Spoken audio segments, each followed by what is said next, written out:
నల్లధన నియంత్రణకు కేంద్రం కఠిన నిర్ణయాలు తీసుకున్నప్పటికీ నోట్ల మార్పిడి యథేచ్ఛగా జరుగుతుండటంతో కేంద్రం ఈ అంశంపై దృష్టి సారించింది. నల్లధనాన్ని తెల్లధనంగా మార్చుకునేందుకు యత్నించే వారిని ఉపేక్షించబోమని ఆర్థిక వ్యవహారాల కార్యదర్శి శక్తికాంత్ దాస్ హెచ్చరించారు. మనీ లాండరింగ్కు పాల్పడే వారిపై కఠిన చర్యలు తీసుకుంటామని పేర్కొన్నారు.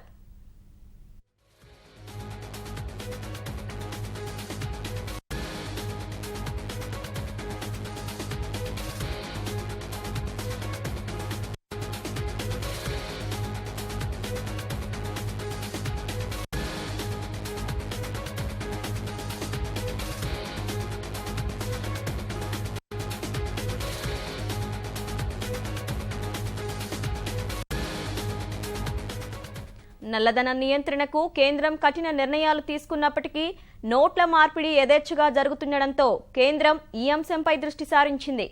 నల్లధనాన్ని తెల్లధనంగా మార్చుకునేందుకు యత్నించే వారిని ఉపేక్షించబోమని ఆర్థిక వ్యవహారాల కార్యదర్శి శక్తికాంత్ దాస్ హెచ్చరించారు. మనీ లాండరింగ్కు పాల్పడే వారిపై కఠిన చర్యలు తీసుకుంటామని పేర్కొన్నారు.